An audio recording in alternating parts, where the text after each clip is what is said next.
విద్యుత్ ఉద్యోగుల మహాధర్నాతో దిగొచ్చిన కూటమి సర్కార్ వారిని చర్చలకు పిలిచింది. ఉద్యోగుల జేఏసీతో విద్యుత్ సంస్థ చర్చలు ప్రారంభించింది.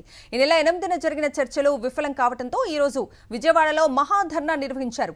ఈ నెల 15 నుంచి సమ్మె చేస్తామన్న హెచ్చరిక నేపథ్యంలో 18 మంది జేఏసీ నేతలతో అధికారులు చర్చలు ప్రారంభించారు. బ్రేకింగ్ న్యూస్ చూస్తున్నాం. విద్యుత్ ఉద్యోగుల మహాధర్నాతో దిగొచ్చిన కూటమి సర్కార్ వారిని చర్చలకు పిలిచింది. ఉద్యోగుల జేఏసీతో విద్యుత్ సంస్థ చర్చలు ప్రారంభించింది. ఈ నెల 8న జరిగిన చర్చలు విఫలం కావడంతో ఈ రోజు విజయవాడలో మహాధర్నా నిర్వహించారు. ఈ నెల 15 నుంచి సమ్మె చేస్తామన్న హెచ్చరిక నేపథ్యంలో 18 మంది జేఏసీ నేతలతో అధికారులు చర్చలు ప్రారంభించారు. ఇదే అంశానికి సంబంధించి పూర్తి డీటెయిల్స్ అందించడానికి మా ప్రతినిధి సురేంద్ర లైవ్ లో జాయిన్ అవుతున్నారు. సురేంద్ర,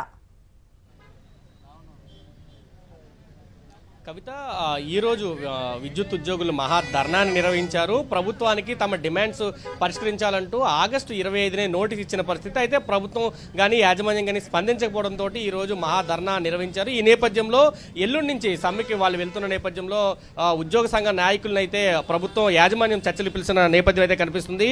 లోపల చర్చలు జరుగుతున్నాయి. 5 గంటలకి ఈ చర్చలు ప్రారంభమయ్యాయి. అయితే ప్రధానంగా 15 డిమాండ్ని వారు ప్రభుత్వం ముందు పెట్టారు. అయితే మనతో పాటు జేఏసీ సంబంధించిన నేతలు ఉన్నారు. వాళ్ళు ఏ డిమాండ్స్ పెట్టారు, ప్రభుత్వం నుంచి ఎటువంటి స్పందన వచ్చిందనేది తెలుసుకుందాం. సరే, ఏంటి ఏ డిమాండ్స్ మీరు పెట్టారు? అంటే ఇప్పటికి 8వ తారీఖున జరిగిన చర్చలు విఫలమైన పరిస్థితి, మళ్ళీ ఇప్పుడు చర్చలు ప్రారంభమయ్యాయి, ఏం చెప్తారు?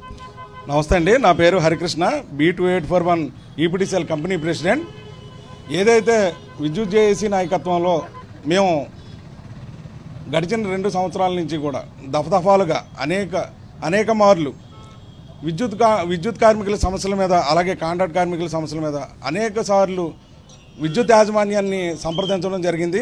విద్యుత్ యాజమాన్యం ఎప్పుడూ కూడా సమస్యల గురించి చర్చలకు పిలవడం, మమ్మల్ని కూర్చోబెట్టడం, మాట్లాడడం, వాటి మీద తగిన పరిష్కారం చూపకుండా మమ్మల్ని ఎదరికి గడిపే మార్గాన్ని చూపిస్తున్నారే తప్ప ఎప్పుడూ కూడా శాశ్వతమైన పరిష్కారాన్ని చూపించట్లేదు.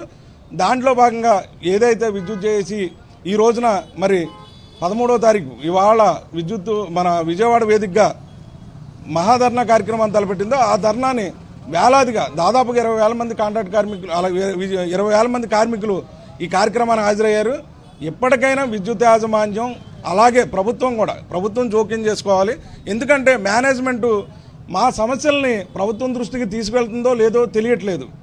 దాన్ని గౌరవ ఇంధన శాఖ మార్చులకి, అలాగే ముఖ్యమంత్రి నారా చంద్రబాబు నాయుడు గారికి స్పష్టంగా తెలియజేసుకున్నాం.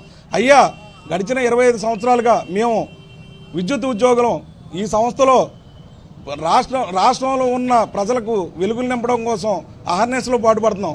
హుదూద్ తుఫాను వచ్చినప్పుడు కానీ, అలాగే తిత్లీ తుఫాను వచ్చినప్పుడు కానీ ఇదే విద్యుత్ కాంట్రాక్ట్ కార్మికులు కానీ, అదే విద్యుత్ కార్మికులను కానీ వినియోగించుకుని మన రాష్ట్రంలో ఉన్న ప్రజలందరికీ కూడా వెలుగులు పంచడం కోసం కానీ, అలాగే మీ సౌలభ్యం కోసం కానీ వినియోగించుకున్నారు. కానీ మా జీవితాల్లో వెలుగులు మాత్రం నింపట్లేదు. మేము ఒకటే చెప్పదలుచుకున్నాం. ఇవాళ 13వ తారీఖు సాయంత్రం విద్యుత్ జేఏసీని చర్చలకు ఆహ్వానించారు. చాలా ధన్యవాదాలు తెలియజేసుకుంటున్నాం. అయ్యా, ఇకనైనా కళ్ళు తెరవండి. ఏదైతే విద్యుత్ యాజమాన్యం మోసపూరితంగా కార్మికుల పట్ల కుట్రపూరితంగా వ్యవహరిస్తుంది, ప్రభుత్వం ఇకనైనా కళ్ళు తెరవాలి. విద్యుత్ శాఖ మార్చులు ముఖ్యమంత్రి గారు కలగజేసుకుని కాంట్రాక్ట్ కార్మికులు, అలాగే విద్యుత్ కార్మికుల యొక్క డిమాండ్లను తక్షణమే పరిష్కరించాలి. లేని తరుణంలో ఇప్పుడు మా జేఏసీ నాయకత్వం లోపలికి చర్చలకు వెళ్ళింది. వారు వచ్చిన పిదప వారు ఏ ఆదేశాలు ఇస్తే దాని ప్రకారం మేమందరం కూడా ఆ కార్యక్రమాలకి పూనుకుంటాం. రేపు ఏదైనా జరిగితే కనుక దీనికి పూర్తి బాధ్యత ప్రభుత్వం, అలాగే విద్యుత్ యాజమాన్యమే బాధ్యత తీసుకోవాలని చెప్పని విద్యుత్ కాంట్రాక్ట్ కార్మికులు రాష్ట్ర వ్యాప్తంగా ఉన్న 26,000 మంది కాంట్రాక్ట్ కార్మికుల తరఫున తెలియజేసుకుంటున్నాం. అంటే కాంట్రాక్ట్ కార్మికులకి నేరుగా విద్యుత్ సంస్థే వేతనాలు ఇస్తే కనుక దాదాపు 200 కోట్ల రూపాయలు మిగులుతుంది మీరు చెప్తున్నారు. కానీ ఆ ప్రయత్నం మాత్రం యాజమాన్యాలు చేయట్లేదు. అడుగుతున్నా కానీ దాటవేస్త ధోరణి. ప్రధానంగా ఈరోజు చర్చల్లో కూడా, గతంలో చర్చల్లో కూడా ఇదే అంశాన్ని కన్సిడర్ చేయమంటూ కూడా చెప్పిన పరిస్థితి. ఇప్పుడు మళ్ళీ చర్చలు అదే అంశం మీద నడుస్తున్న పరిస్థితి. మీరు చాలా బాగా అడిగారు సార్.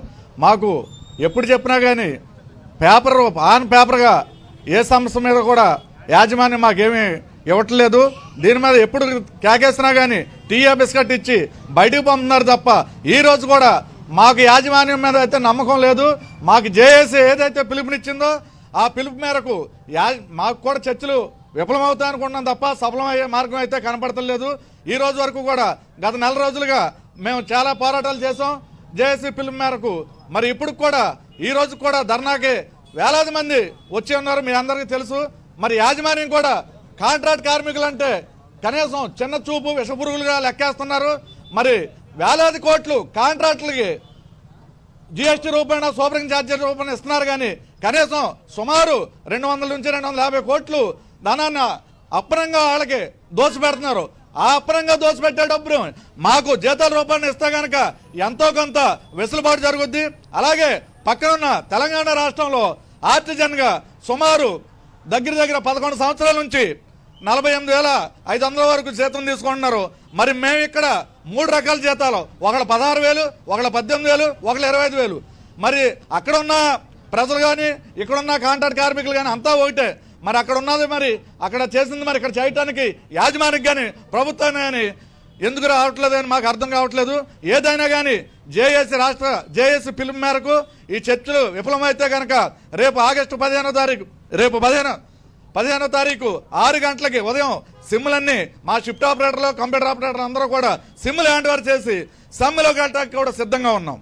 ఇది చెప్తున్నారు. ప్రభుత్వంతో చర్చలు ఏదైతే యాజమాన్యంతో చర్చలు జరుపుతున్నాయో అవి సఫలం కావాలని తాము కోరుకుంటున్నాము. ఏదైతే డిమాండ్స్ పెట్టామో ఆ డిమాండ్స్ మీద యాజమాన్యాలు అంగీకరించాలని చెప్పి వీళ్ళు ఆశాభావం వ్యక్తం చేస్తున్నారు. ఒకవేళ యాజమాన్యం కనుక మొండిగా వ్యవహరిస్తే ఖచ్చితంగా 15వ తేదీ నుంచి సమ్మెలోకి వెళ్తాం. ఉదయం 6 గంటల నుంచి సిమ్ములన్నీ కూడా వెనక్కి ఇస్తామంటూ కూడా చెప్తున్నారు. వీళ్ళు చెప్పే ప్రతిపాదన ఏదైతే ఉందో అది ప్రస్తుతం విద్యుత్ శాఖకి లాభదాయకంగా ఉంది. దాదాపు 200 కోట్ల రూపాయలు విద్యుత్ శాఖ ఆదాయం మిగులుతుంది. దాంతోపాటు కాంట్రాక్ట్ కార్మికులు కూడా ఇక్కడ ఉద్యోగులు వేతనాలు తీసుకునే అవకాశం ఉంటుందంటూ చెప్తున్నారు. కానీ ఎందుకు మొండిగా వ్యవహరిస్తుందో చెప్పట్లేదు. ఖచ్చితంగా చర్చలు తర్వాత జేఏసీ తీసుకునే నిర్ణయానికి అనుగుణంగానే మొత్తం కాంట్రాక్ట్ కార్మికులంతా కూడా సమ్మెలోకి వెళ్లే అవకాశం ఉంది.